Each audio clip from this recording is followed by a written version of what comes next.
Super Plus.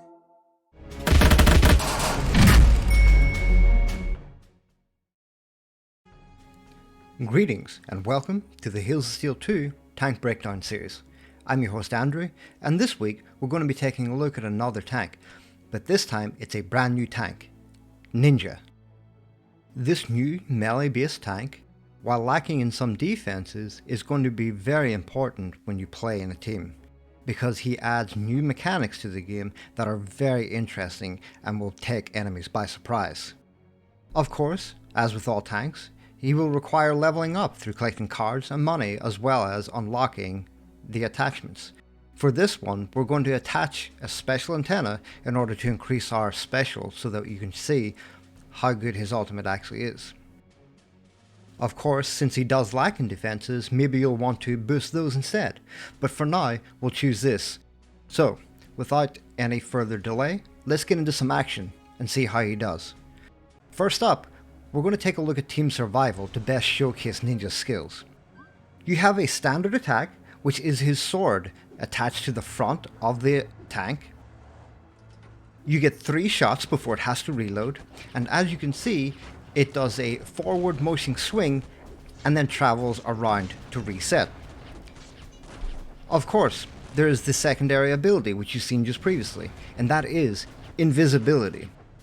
Now, in this particular mode, it doesn't matter so much because we are against AI, but the idea is that you're able to use the invisibility to disappear and create surprise attacks on your opponents. Having done that and then built up enough to unlock your special ability, you will then see a new reticle that appears on screen. As you can see on the screen, the white little indicator shows where you will land your ultimate when you use it. It fires off a spinning blade which will sit in that area and then proceed to do damage to any tanks that pass through it. This is very useful for a number of things, particularly in team survival like this where the tanks are currently pushing forward. You will want to place it in a good spot so that they can travel through it and do lots of damage in order to help your team. Of course, it also serves other purposes which we will see when we face off against some real PvP players. The other thing to take note, that when firing off your special, there's a little bit of a recoil, but it can work both backwards and forwards. So, if you're pushing backwards with your tank and then fire off the sword, it will push it backwards. It can be used as an escape mechanism if you are in the right position to do so, but it can also act as a good engagement tool. That, paired up with the invisibility, will mean you'll be able to really take your enemies by surprise. There are, of course, a number of issues. Against melee-based tanks, as we are, we could take a lot of damage, like we see from these phoenixes here. So what we need to do is sort of move in and out, land some shots, and then back off to get healthy. Because if we don't, we're going to take a lot of damage and die. So it's very important to know how to use Ninja based on your team composition. Because we are paired up with a bunch of ranged tanks, it forces us into the sort of melee solo mode, which in some cases works very well, but in others not so much. So against things like Tower, we're able to sit underneath most of their shots and do a lot of damage while our teammates from behind help do damage. If we were to pair up with other melee tanks, we would use them as our advantage to take the damage for us so that we can do a lot of damage in return with Ninja.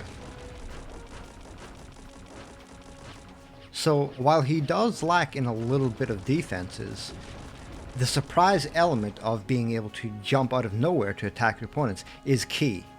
Obviously against AI it won't prove too useful, we will see that against some PvP players. However, it still proves very strong in the team survival mode because of the sword ultimate. Firing that off and doing a lot of damage as tanks pass through will be key. However, let's now take a look at the most important aspect, player versus player. And to do that, let's switch it up to Bunker Bash. In Bunker Bash and in player versus player mode, we will be able to use our abilities to the best we can. You'll notice, however, that although we have popped our invisibility, we still take damage as we make our way forward. The enemies don't know that they have done so because we are invisible, but it still pits us at a disadvantage having taken so much damage. As we noted earlier, if we have a team that consists of other melee characters, it allows them to take the front line for us and we can sit sort of behind them and do a lot of damage. Our ultimate, the sword, will be able to push further and actually keep the enemies back from our bunker as well. Another key element that you'll be able to use the ultimate for is actually attacking the enemy base. Because the reticle sits so far ahead, it means that if we can get relatively close to the bunker, we can fire off the blade and it'll do damage for us as we sit back in safety. So use this to your advantage when you want to take down either bunkers or enemies that are sitting further back that don't want to be touched. An issue with this is that because the reticle for the ultimate is in a fixed position and you cannot adjust it, it means that maybe you'll overshoot sometimes. And if you are in a mode where it is strictly to fight the enemies and not a bunker, then firing the blade too far and the enemies getting past it will do no good. So always focus on where you're positioning it. In order to see most of these elements in action, let's now take a look at Rampage mode. Here we're able to use our invisibility to get closer. We've taken a lot of damage, but we're able to sneak up on the enemies and engage. This has started the game off by keeping them a little bit at bay because they're a little worried as to where I am. Now, because of this, we have them in a controlled area and we can start to really put the ninja's abilities to use. So here we're taking a lot of damage, so we'll just back up a little bit. But because of the style of ninja, we're able to quickly get back in, do a lot of damage, get our sword out, and then start keeping the enemies at bay. But of course, with this mode, the key is to actually getting kills. So let's just do that. A quick invisibility and engage, and then using our sword to get it up on the hill to stop these ranged tanks from taking advantage of that high ground. We're then able to quickly push back in, take some kills, and keep pushing forward. The other thing about the sword ability is that it does stack damage. So if you have tanks grouped up together and fire off your sword in that area, you'll do damage to everyone that is within its range. So use it carefully. As you can see, we're able to use it to hold them off, and as if they push up over the hill, it's going to do a lot of damage. So remember, you are melee and at low levels are squishy, so you have to be careful. Also, remember to use your ultimate at the right time. You can pair it up with your invisibility to either disengage or engage, and practice your sneak attack so that you can engage with your team to take down the enemy by surprise. That concludes our first look at Ninja in the Hills of Steel 2 Tank Breakdown series. Don't forget to like and subscribe to the channel to keep up to date with all the upcoming content for both this and Hills of Steel 1. Follow our social medias, links are below. Also, if you started playing Ninja, let us know in the comments below if you have any hints or tips on how you play them.